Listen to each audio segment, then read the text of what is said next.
Welcome to Satsang Talk with me, Moksha.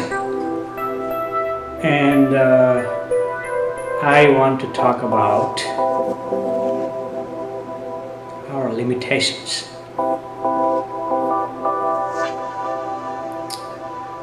Understand that human mind has limitations.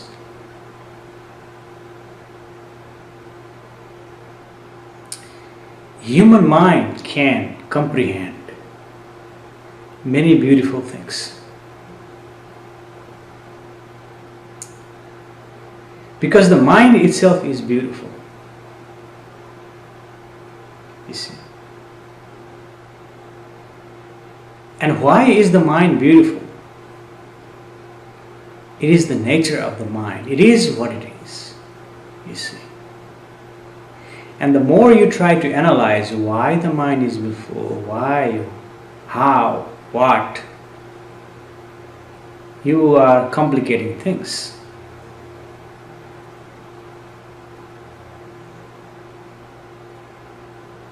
Certainly simplify.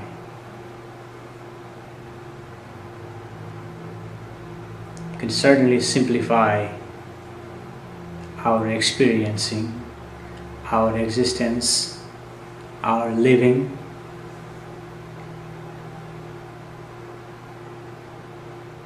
Then there is deeper,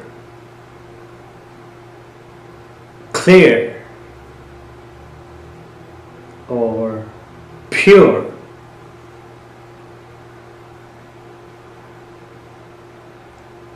well, I am not comfortable with the word pure or even a deeper, but just to use our language I say deeper and pure, but it is natural experiencing that appear as a clear because it is natural, that appears as a pure because it is natural. See,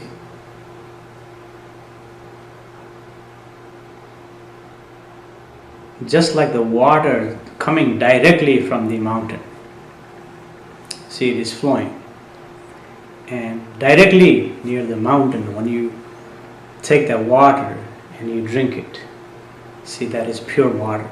It is not contaminated by anything because it's near the source. But human mind has been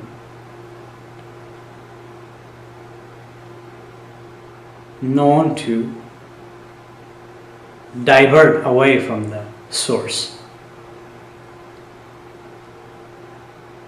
and it is sometimes gets so diverted, it is far off from within the source, and there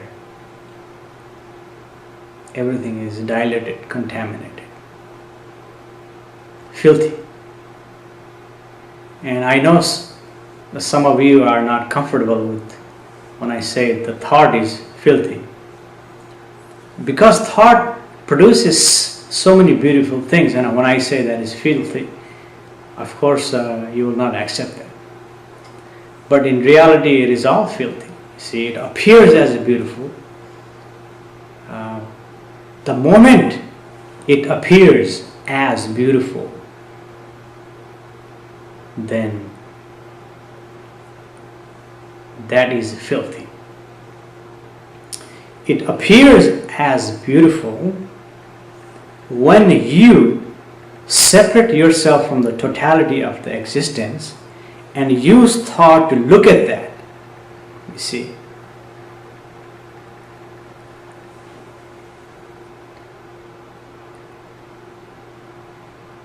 that is filthy, impure, not natural. You are separating the dynamic existing, that is already beautiful, and you are part of that. So you see, mind itself is a beautiful thing, you see. And I've been saying this over and over and over again, and I've been writing this over and over again, and it is also there in my books that the thought is a tool that tries to separate the totality of dynamic existence and tries to look at it, and it creates its own identity based on the thought, which is basically assumption, you see. And this assumption actually becomes collective assumption assumed by the whole existence or the human existence, usually the experts that also agree to that assumption, and that becomes valid, or the collective knowledge or the collective consciousness, you see. So I've been trying to point that to you, that everything we learn from the books, teachers, society is collective knowledge or collective consciousness that is only useful to function in that society as a group of people. The collective mountain will say, look, there is a mountain, and everybody will say there is a mountain. In different language, it says Himalaya, for example, in Nepali, Himalaya, or Himal, which says the same thing about mountains. So regardless, Himal or Himalaya is different words, but it is mountain, regarded as a mountain. And that is collective knowledge. But what I'm pointing out is the instrument or the tool we are using to identify something. The tools and instrument we're looking at, we're using that to identify or to look at something that is dynamic, that is filthy. So why am I emphasizing all this in the satsang talks, you see? Obviously the satsang is the true association. So everything I say is true. But I am not asking you to take my words as truth or true without examining that into your functionality. So I am saying all this truth are the phrases, and you will use these phrases to look within yourself and see what I'm pointing at.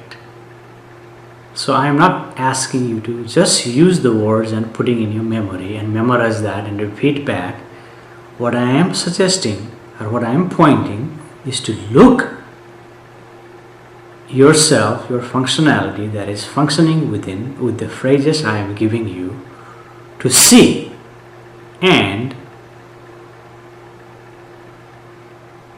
recognize that what I'm saying is the truth. That's all I'm saying. So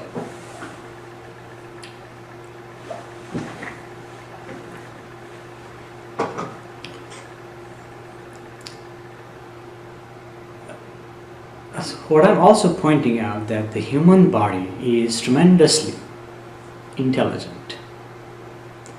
Each cell in the body knows peculiarly that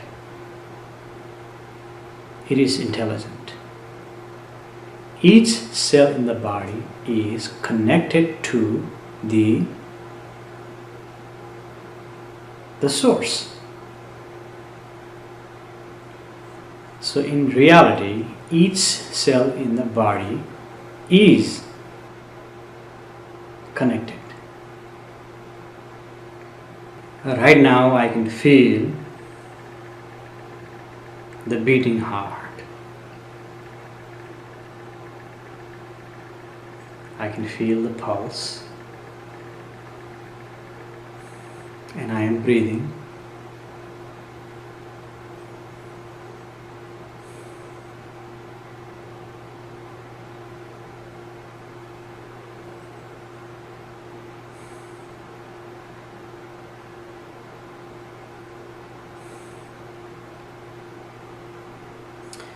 It is simply experiencing this moment.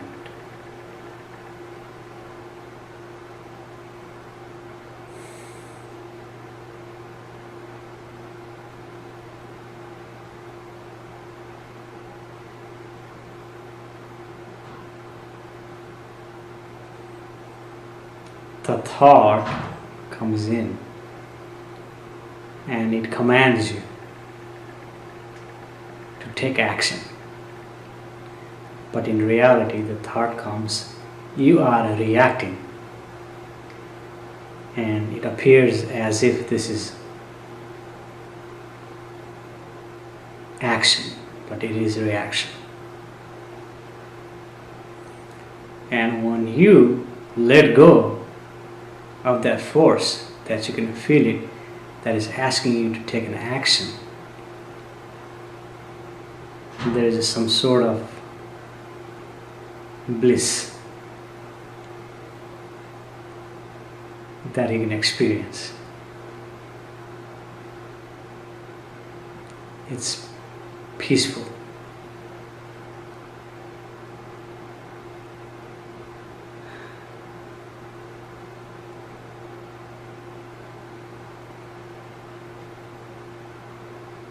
And what I'm saying, what I'm pointing, it is not going to make sense to everyone. You see, it is only going to make sense to those who are seeking.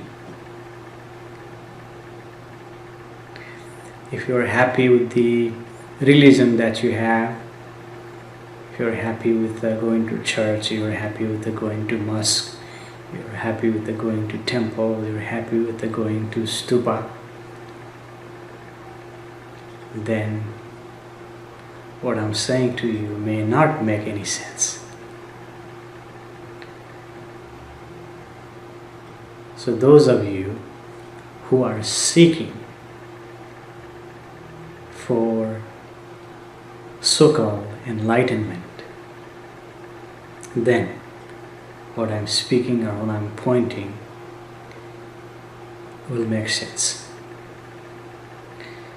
This speaker here speaking to the whole humanity,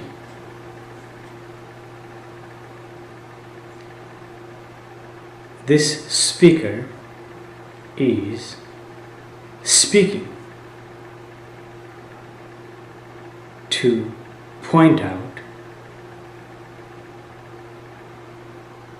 something that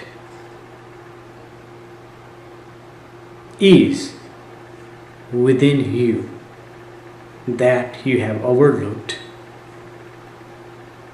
yet you are seeking something that you already have.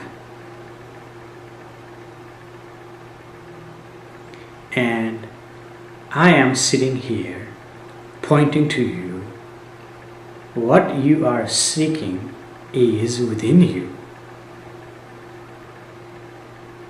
Example, I already have my heart beating that is within me, and if I seek that heart outside, it will not make any sense, because the heart is within here, you see. So the enlightenment, or so-called enlightenment, that you're seeking is already within you. So I am just pointing to you that you are already enlightened, that is within you. You see,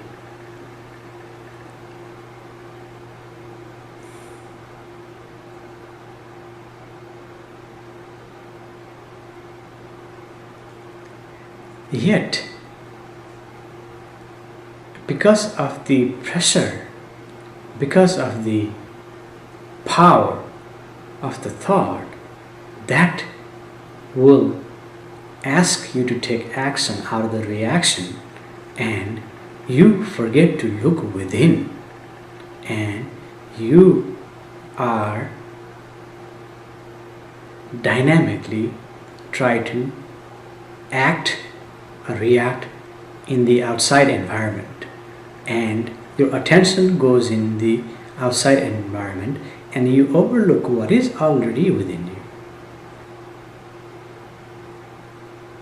So that's why you say, I need to seek, I need to meditate, I need to go into sadhana, I need to practice something, I need to read a book, I need to seek a guidance, I need to go to a guru, I need to watch some enlightenment movies or watch on YouTube, I need to read a book that is self-help or is about enlightenment, I need to read a book about Buddha, I need to read a book about Jesus, I need to read a book about Krishna, I need to read a book about Bhagavad Gita, and so on. And of course, that book will certainly point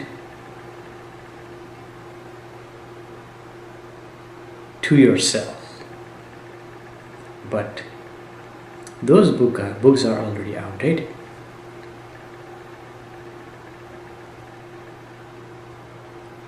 You see. And what that book is pointing, you already have it. And when you look within, you will see what that book is pointing. You have it. And actually, you don't need to read all the book. You don't need to read anything to see what you have. Do I need to read a book to listen to my heartbeat? No. Do I need to read a book to feel good? No. I feel good when I pay attention or when I focus my energy into my heart. It is simple as that. Do I need to read a book to enjoy peace? Do I need to read a book to enjoy sunshine? Do I need to read a book? No. The sun is shining right now. And let the sun speak to you.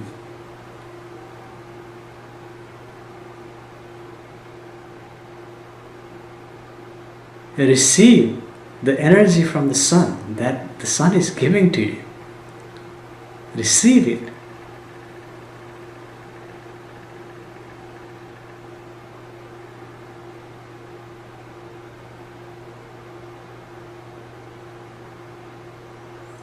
When the sun is shining and you are thinking,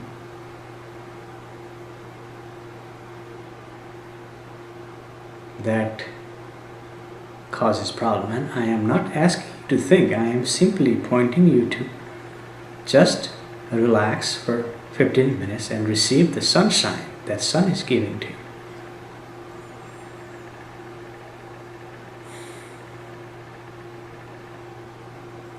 And you long for a vacation, go in the sunshine to receive. The sun is already giving to you while you are here. Of course, if it's winter, the sun's not going to portray amount of the heat that you are accustomed to. So simply sit inside the room and from a window look outside when the sun is shining and simply enjoy that. Simply say, sun, I am receiving your energy.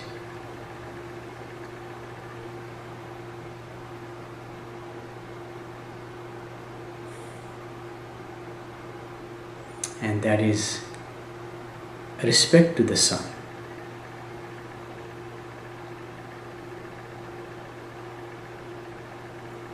respect to the nature, or just being natural.